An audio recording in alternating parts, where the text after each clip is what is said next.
Coming up, Senate hearing, Ukraine, Cosmos, and spaceplane. All that, plus we talk about astronomical property rights. Stay with us. Tomorrow begins now.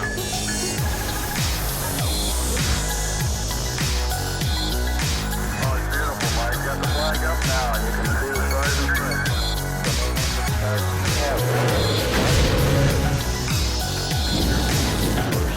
Private space station.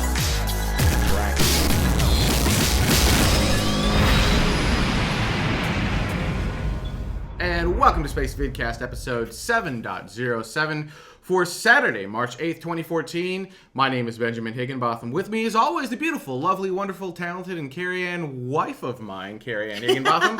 I didn't get that in the beginning, so I had to change it at the end. We will be your hosts for this episode.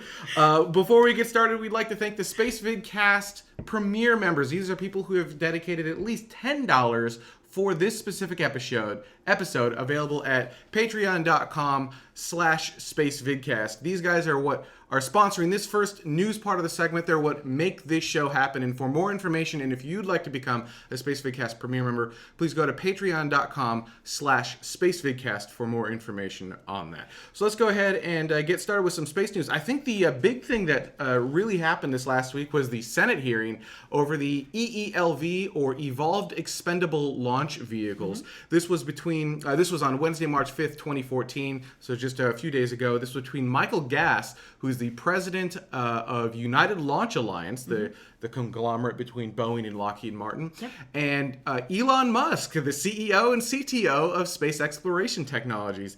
And as you can imagine, I wanted it to be like an epic wrestling match, right? Where they walk out like an old married fireworks. couple having like one of those debates of like, no, when you said this last time, that's not what you did. Oh, like People's Court. Yeah, that's what I wanted, and that's not what happened. No, it was jam-packed full of interesting information from both sides.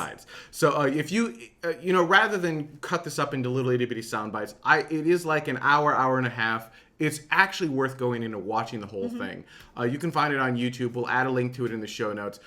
This is the future of our military launch system, which is a very large contract, which can help other companies too. So it's a big deal. The key points between the two sides here are, from United Launch Alliance, which is, since they've been formed, they've had a 100% success rate. And military launches are not like commercial launches. Right. These are billion-dollar satellites. They are extremely important to national security, and you have very specific requirements that they need to maintain. For example, absolute launch readiness at any time. Right. And so that's expensive. That costs money, and that's the way it is. And SpaceX basically says, well, okay, except that you're a monopoly, and as you can expect with any monopoly, your prices have gone up. And had you gone with SpaceX's launch services, you could have saved, I think it was something like $11.6 billion with a B dollars. That's actually, by the way, half of NASA's entire budget in 1 year. They would have been able to save, according to SpaceX. So two very different sides of the argument. I'm not saying who's right or who's wrong. It's just an interesting debate, and I'd love to know what your comments are. Is it important enough to spend the extra billions of dollars to ensure launch readiness and launch reliability, or should we be looking at commercial partners? But, by the way, doesn't have to mean SpaceX. Right. No, It absolutely could open the door to other providers to be doing military launches as well. Keep in mind, this only impacts military launches. It does not impact commercial launches. And one other point that SpaceX made, which was, look, NASA uses us and we go to the International Space Station. If we're good enough for NASA, I don't understand why we're not good enough for the military. So, really interesting. I don't want to call it a heated debate. It wasn't. It was a very mellow, just kind of the whole way. Right. And I was hoping for that People's Court yelling, someone throwing lamps across the room. Right. That's not what it is. But it is absolutely jam-packed full of information. Highly recommend watching it. Like I said, future of military launch. Speaking of, one of the things that Elon Musk mentioned was that United Launch Alliance right now flies the Delta IV and the Atlas V. And the thing with the Atlas V, the engines, not made in America, they're made in Russia. And we got a little bit of tension going on over there. Yeah. So for anyone who's been following the Ukraine issue, it's while it is its own mangled mess of issues, which I did read up on it because I didn't understand exactly what was going on in the first place. But aside from that, the impact it could have on the space industry, particularly in the United States, is actually a lot larger, I think, than a lot of us even realize. So the United States can only ferry astronauts on the Soyuz rocket, which is Russian, at $70 million per seat. Yep. So there's that. The NASA's commercial crew program may not be able to fly humans until 2017.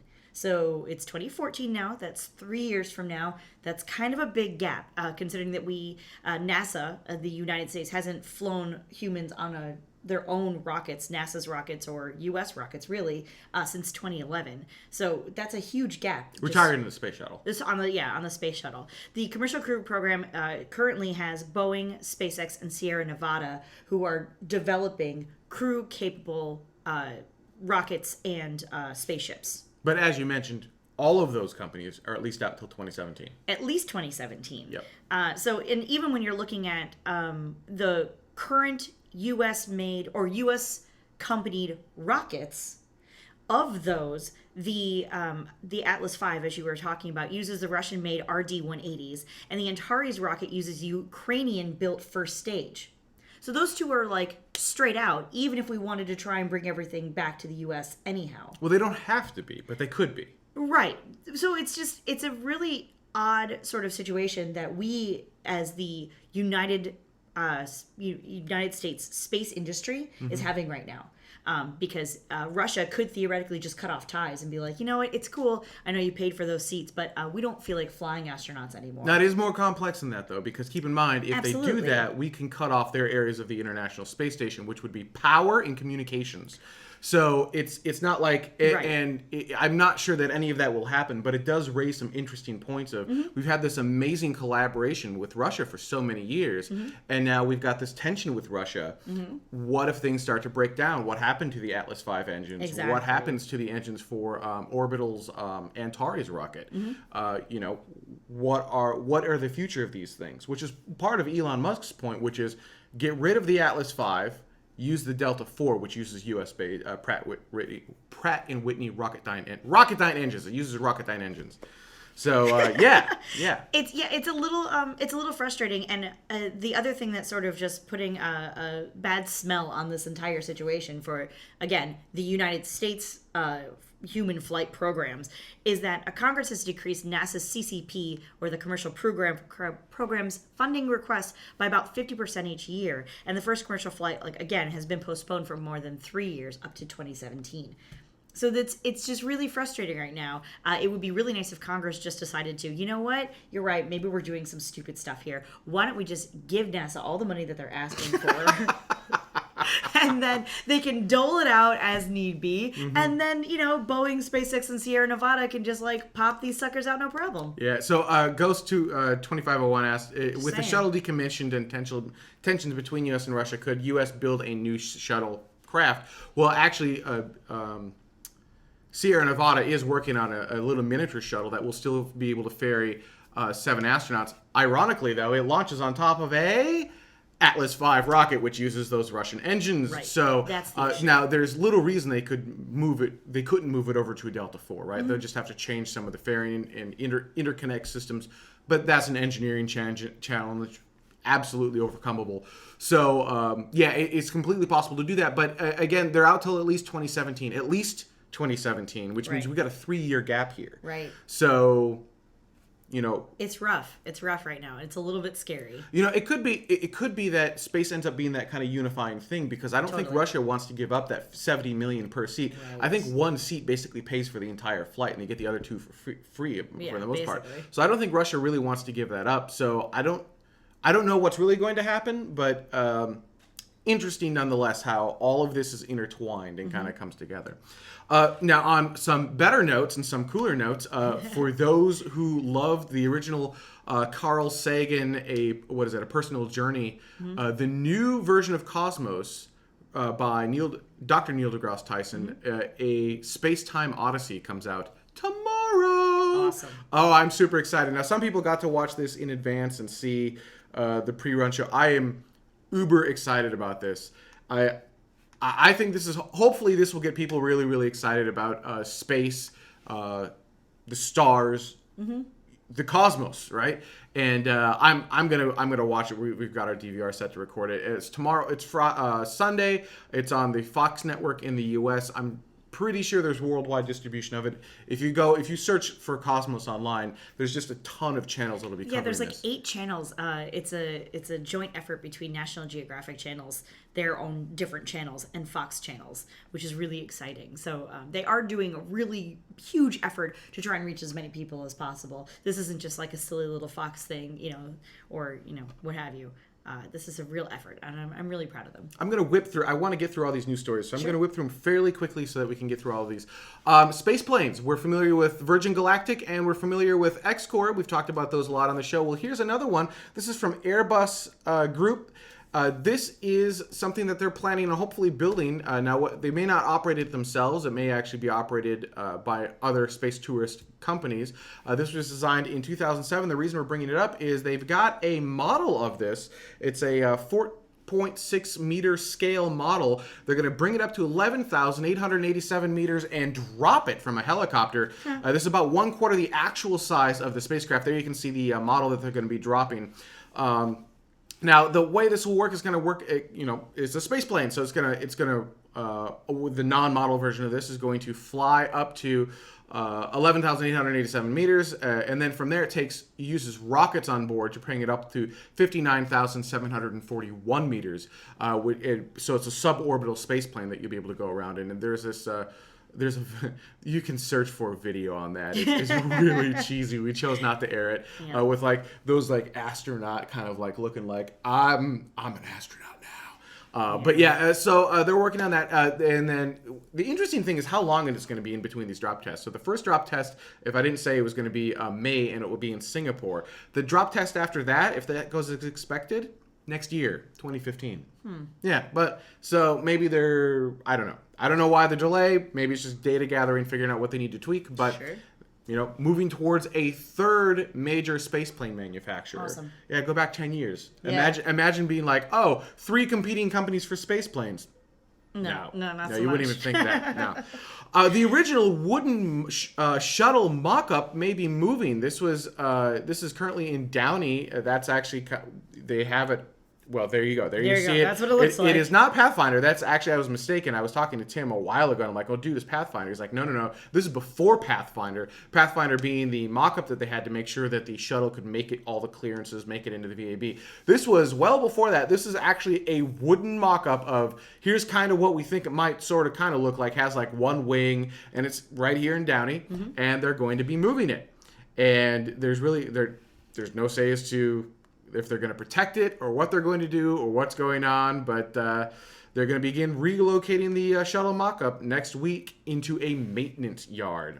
One final note before we go to break. Yeah, I know, right? Go space. Go Downey? Is it... So it's like pre-shuttle, right? When you look at the image, it's pretty not impressive. Right. But it is that thing that they kind of use to visualize it's still history. Help sell the shuttle, but it's not Enterprise. Yeah. It's not Pathfinder. Yeah. It's not Space Shuttle Adventure. No. Which was that. Anyhow. So I don't know. I think it's a little bit sad. Hopefully they'll protect it. I think it is a piece of history, as you mentioned. But before we go to break, as a reminder, I am wearing my Citizens Against Daylight Saving Time shirt. No daylight saving time. However, about half the world does honor daylight saving time, and this show is based in Coordinated Universal Time, which does not honor daylight saving time. This show is always 2100 UTC. For those of you who are in Greenwich Mean Time, it's the same thing. It's 2100 Greenwich Mean Time. If you change your clocks, that means you are honoring you are honoring daylight saving time. And the show time for you will change. It will be 1 hour later. For those of you in the U.S., it's going to be 2 o'clock Pacific, 5 o'clock Eastern time. So remember that starting next week, this show will be 1 hour later for you if you change your clock. If you are not in an area of the world that changes its clock, the show time will remain the same for you. It's always, always, always, always 2100 UTC. Now, with that note and my absolute disgust for daylight saving time, let's take a quick break. And when we come back, we're going to be speaking with Thomas about 2 episodes ago. We had Get Off My Lunar Lawn. He's going to be talking about property rights on alien surfaces like the moon, Mars, and beyond. Stay with us. We'll be right back. Look into her face, determination in her eyes.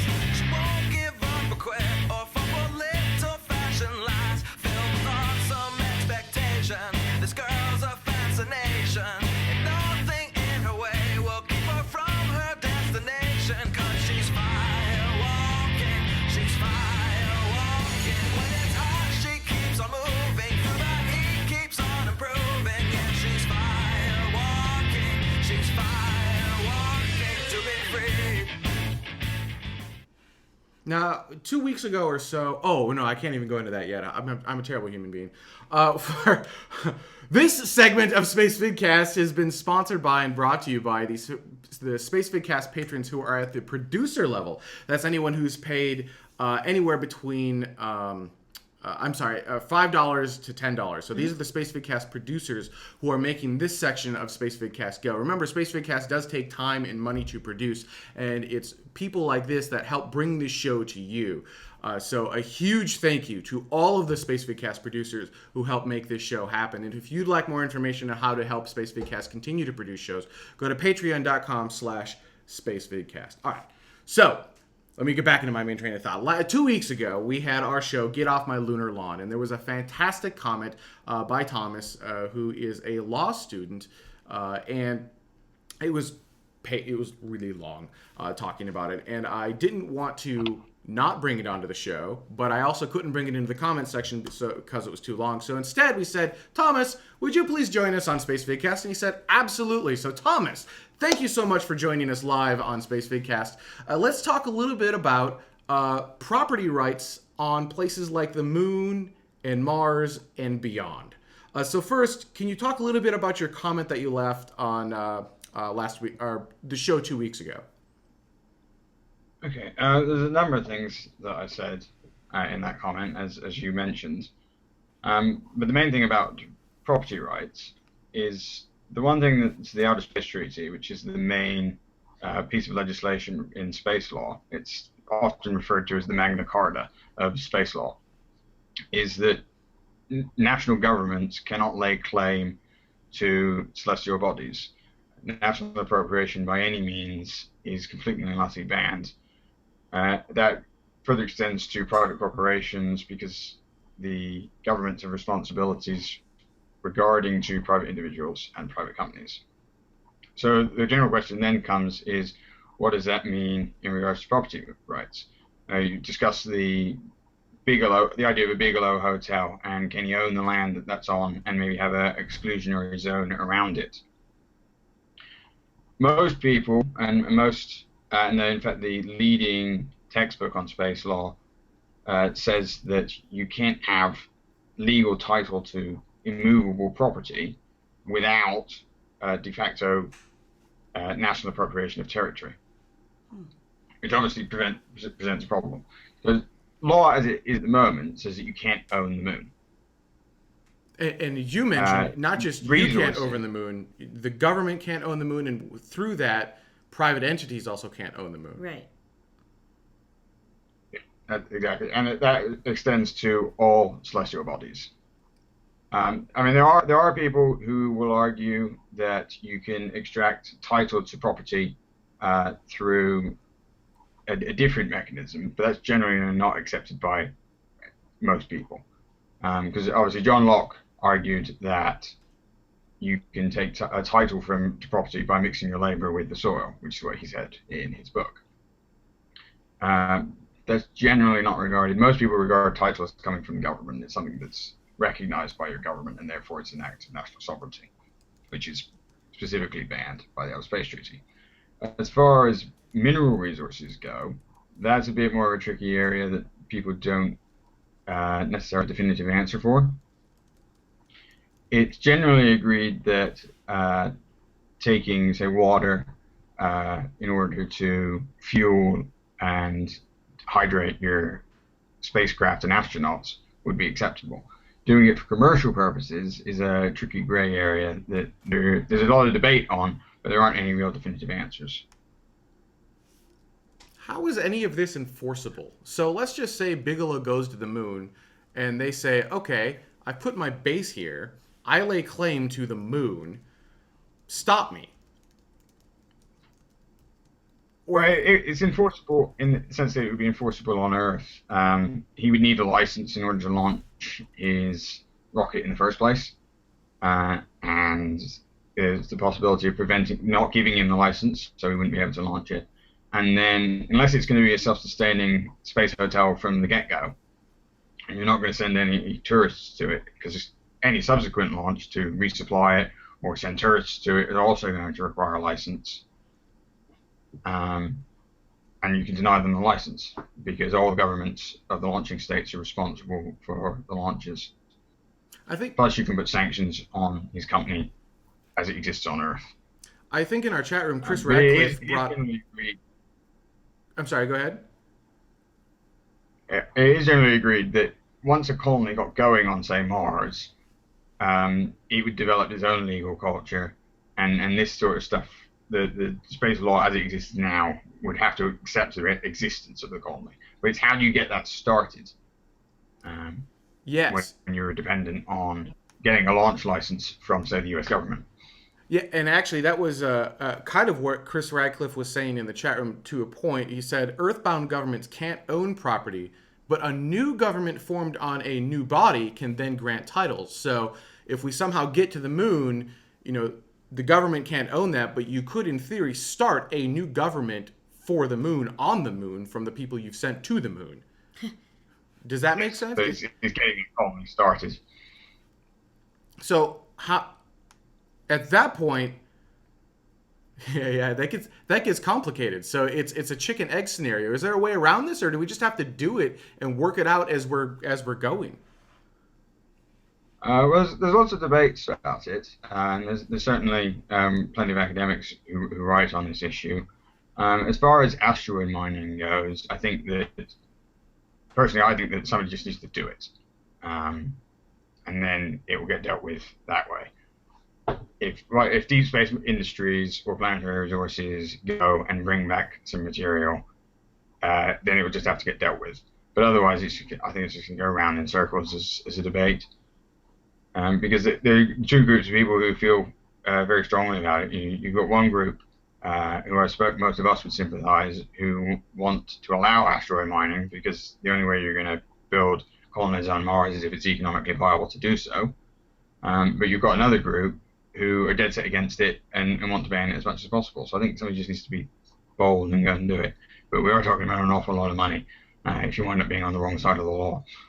Yeah, that's kind of the crux of it, right? Because you want to have, and that's where Bigelow's coming from, which is he wants to have a good business case for this, and he wants to make sure that he's on the right side of the law before he spends the billions it will take to set up a lunar or Martian or whatever colony. He wants to say, look, I'm going to do this. I want to be guaranteed this land and a little bit of a keep-out zone. I want to own this property. I mean, he's a property guy, right? That's what he does on Earth. That's how he made his money here. But the other problem with a hotel situation would be that you're not allowed to deny people access to celestial bodies. Furthermore, there's a requirement to allow inspections of your outposts. And so the whole, not only is the ownership of lunar territory specifically banned, but the idea of being able to keep somebody out of your outpost on the moon is also specifically banned. Oh, that's interesting. So if I build a lunar colony and you come and visit, I have to let you in the door. Legally right now, I have to let you in. And that's worldwide law? Whose law is that? It's international treaties. The Outer Space Treaty has been signed by a huge over 150 countries, including the United States.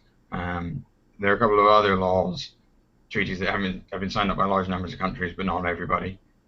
But all the major space powers have signed up to them, except for the Moon Agreement, which is generally regarded as a failed treaty. Because only 14 countries have signed that, and none of them are space powers. So, Um, what are some other gotchas that we haven't even considered, right? Because we're not lawyers. We don't know. We don't think about these things. We go, "Yay, space! Let's go!" And then other people are like, "Okay, but do you own it? What's going on?" What are some other things that us space geeks haven't thought about?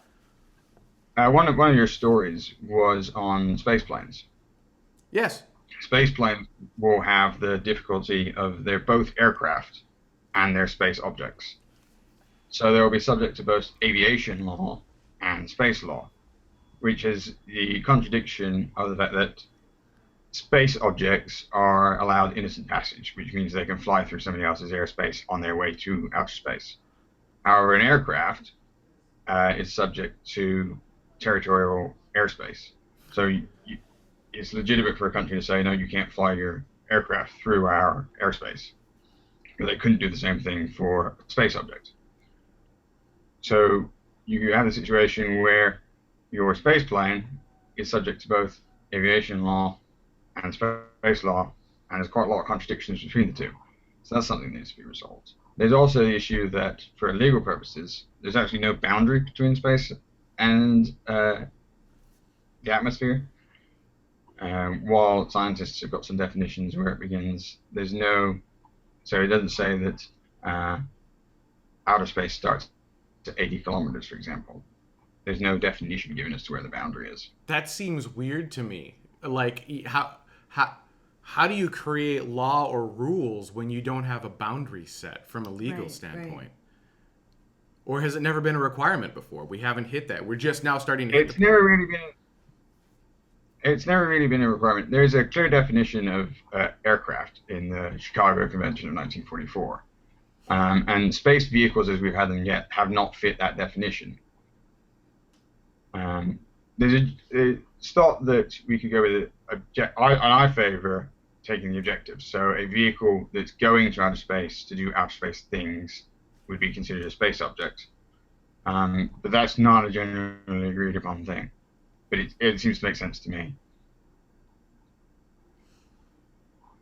So, I have a question, if I may. How does any of this relate to not property of the moon, but property on the moon, such as the anything that's been left behind or anything that's landed on the moon that has been made by different governments, and or like the Google Lunar X Prize shortly should have, fingers crossed, landers and rovers on the moon. And while as much as I would love to see a rover battle on the moon, from the moon, it seems to me that there would be some issues regarding that. Whether that be one of the rovers rolling over some of the Apollo equipment, or even footsteps, or anything along those lines. Do you see what I'm saying? Like, is there any laws about you can't touch my stuff that I've left there? And then as a follow-up, there is Richard Garriott purchased a lander that it currently resides on the moon. As far as we know, that basically makes him the only private person to own something that's on the moon. And is there anything surrounding that of either anyone touching it, or he can claim that or not actually claim that? Did he just basically waste his money by naming a star? You know what I'm saying? Mm-hmm. Well, the person who owns the object when they launch it retains ownership of it. So the NASA retains ownership of the descent stage of Apollo 11, and in fact they remain liable for it. So if something, I can't imagine a scenario in which it would happen, but if say the descent stage were to fall onto and crush China's rover, then the Chinese could sue the United States for damages. Nice. Obviously that's not going to happen, but just as an example. Mm-hmm. As for transferring ownership, it can happen with communication satellites. A company that launched the satellite can then sell it to another company, and that has happened. And it's incredibly complex international contract law, but it has happened and it's possible. So I would imagine the same thing for a rover on the moon. And in fact, as far as the space hotel idea has gone, it has been suggested that the building you could own. You could have title to the building because it's a space object, but you wouldn't own the land that it sits on. This is so we've basically run out of time for the segment. This is all really fascinating stuff. Hopefully you'll be able to. We're going to post this all to YouTube. Hopefully you'll be able to answer a few questions if some space vidcasters have additional questions on laws and treaties and what you can and can't do in space. We'd love to have you come in and comment and leave your remarks. This has been really awesome. Thank you for taking your time out of your day to explain what's actually going on up there. All right, we're going to take a quick break, and when we come back, we're going to talk about comments from last week's show. Stay with us. We'll be right back. 1, 0. Liftoff. The fleet of space shuttles were doing amazing things in space. We've got all your space geekery right here. And welcome back to Space Vidcast. This section of Space Vidcast is brought to you by the Space Vidcast patrons. These are people who spent anywhere... That's our first comment. These are people who spend anywhere from $1 up to $4.99. And I didn't put it in the rundown. So we will... we'll go. You know what? We'll go into comments and then we'll come back to that. So let's actually go back to the very first comment and thank the Space Vidcast patrons, by the way. Let's go into the very first comment, which we were talking about metric versus imperial units, and overwhelmingly, I was really surprised by this. Overwhelmingly, 99% of the people, including those in the U.S., said, make it metric. You'll notice everything we did in this show was metric. And so from 2001 Lexitilians, metric is the future. At which point, we got a couple of replies. The next person replied with, this is Talks with Dirt, said, are you saying you'd walk a mile for a kilometer? Uh-huh. At which point, 2001 Lexitilians replied with, well, let's say I'd walk 1.6 kilometers. You guys, You're funny. you're funny. You guys are funny. That was funny. Bonus points. All right. So there you go. Oh! You got the Patreon thing. So let's bring that up on screen really quick because it is very important and it is what makes this show go. So these are the people that for anywhere between $1 and $4.99. And the neat thing about Patreon is you can subscribe to any amount you want. The way this works is you say, look, I'd like to fund these episodes. And we have different goals. And you can say, I'm going to get you 50 cents per episode, or I'm going to give you $1 per episode, or I'm going to give you $10 an episode, or $5. You set the number. You tell us what you think Space Vidcast is worth, what value you got out of it. And just to mess with some of the Space Vidcasters, someone has done odd numbers. So we're currently at $324.12 per show, which means we did reach our $200 goal, but we have not made it to the $400 goal. Is that what you're laughing at? The Yes, 12 cents? yes, The yes, 12 cents. absolutely. Our next goal is just around, we're going to round it to $75 away. We have $75 per show, and we're going to be able to get some more cameras. We'll get a camera in the control room. We'll get some more cameras out here for individual shots. We'll be able to do a lot more. It'll be some pretty cool stuff for equipment-wise. And then we're also looking to do things like remove the ads. So all the ads, we'll still have breaks, but it will all be like launch calendar, which I don't really think is an ad. And then we'll renovate the second ad so it's something cool and interesting for you guys. But then all of the YouTube ads at the bottom will go away, and all of the overlay mid-roll ads will go away too. So you can just watch the show. It's a completely socially funded show. So if you get value from Space Vidcast, please consider giving value back to Space Vidcast through Patreon. All right, I spent more time on that than I intended to. I'm sorry, guys. All right, so let's do the next comment is from Liam Baker, who says, massive privacy problem. This is regards to the satellite that can take 30 to 90 second HD video clips with extremely great resolution. Says, I know the satellite won't videotape me in my home, but it feels wrong considering the world rotates. It could travel to anywhere in the world. So it's not like a spy satellite is in the U.S. doing this for wars. I screwed that up. But basically, the general gist of it is, this could be used to spy on me. This is a privacy concern. Say no. I blame you, USA. The thing is, Liam. Oh, Liam. The actual spy satellites can do this and more already. So this is just a commercially available product so that companies can do cool things. And actually, we could do some good things with it. What you choose to use the technology for, good or evil, isn't the fault of the technology. So this could be used for good. This could be used for finding problems with shipping lines. This could be used for helping to find issues out at sea. There are so many things we can use this for that's more than just spying on people. If we do want to spy on people, we don't need to use this. We have satellites that are so much more powerful than this. Yeah. So much more powerful than this. Rest assured, the U.S. is already spying on you with much greater resolution, and they probably can see into your home. I'm going to wear my tinfoil hat, but seriously, the satellites they've got are way more powerful than this. What this does is this makes it commercially available so that we can actually do some things other than spying on you. So I think this is actually a good thing. You're boring, Liam. Way to have an ego about that, man.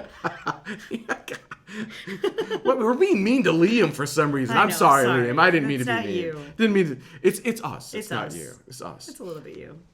Bill says, I think that the money for the space launch system isn't totally being wasted. Every NASA program has a percentage of its money that goes to NASA overhead. Not only that, they are learning things along the way that become part of the knowledge base that all of the Space Act Agreement community has access to. That is actually not an unvalid point, which is NASA shares everything. So anything that they learn, we learn too. However, the SLS is based on shuttle grade technology, so we already learned that in the shuttle era. We're relearning things we already knew, so I'm not sure I'm with you on that regard. I don't think I would say that money on SLS is a total waste either. Having a super heavy lift launcher is a good idea. Having something that we don't have to rely on the Russians for is a good idea. I don't think SLS as a whole, like the concept of having a super heavy lift launcher in the US, is not a bad idea. I think my personal issue with it, and this is me personally, not the opinion of anyone else, just me, is that the rocket scientists should be designing the rocket. They should be given a budget and say, this is where you need to go, this is what you need to lift, make me something that works. And that is not what happened with SLS. SLS is a jobs program. So it is scary expensive, and you don't get that much out of it because of that. That's my personal issue with it. Did you have anything to add to that one? No. All right, okay. There you go. Hector continues on the SLS debate. The Space Launch System is a big runaway train. This is the same issue argued over during the shuttle era. Big vehicle to nowhere. Big project to give it purpose. 10 years late and $6 billion over budget, but it still got pushed through. I don't think the SLS program will be canceled unless there's a major force to stop it, a presidential order. However, some changes in legislation has made the project uncancelable. All in all, this is hard to stop a train, Hector says that. Yeah, I don't disagree. It is very close to uncancelable at this point, much to the joy of certain senators who really, really, really want to see those jobs stay in their district. We'll see what happens with commercial space, right? Commercial space is still young. So who's to say that commercial space will actually be able to pull this off? But if they do, you're going to look at SLS and go, huh? No, what are you laughing at? Cammy, yes, it does. What? Keep going. Okay. Inside joke. Danny says, didn't sound like sarcasm, so I assume it wasn't. But if you watch your show, there's a Lego man on the mic or whatever that is in front of the table. But anyways, love you guys. I have no idea what you're talking about. No idea. Anyhow, that is our show for this week. Any final comments before we go to break? We're like 6 minutes early. I should have added more. I know. I'm like stretched for. That's all right. It doesn't. So sorry. Here's the brilliant thing about being an internet show. Yes. We don't have to fill the time. If we ran out of content, we can stop. So we're gonna go ahead and stop. So I'd like to thank everyone so much. I should have added more comments. Here's what happened. Last week's show. You need to look at the comments.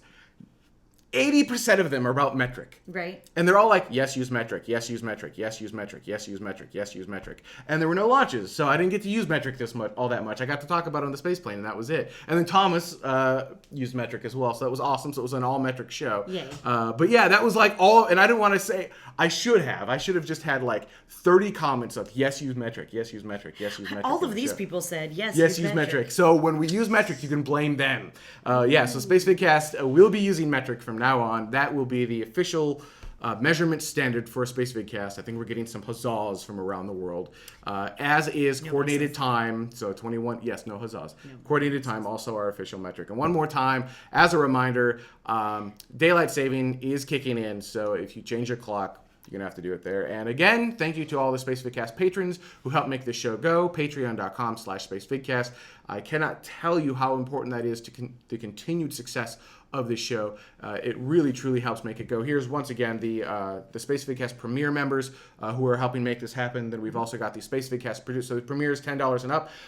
SpaceVidcast producers who are $5 to $10. And of course, we've got the SpaceVidcast patrons who are $1 to $4.99. Once again, thank you to all of you for making that happen. All right, thank you so much, everyone, for watching. We're going to go into SpaceVidcast After Dark for those of you watching live. And for everyone else, we will see you next week.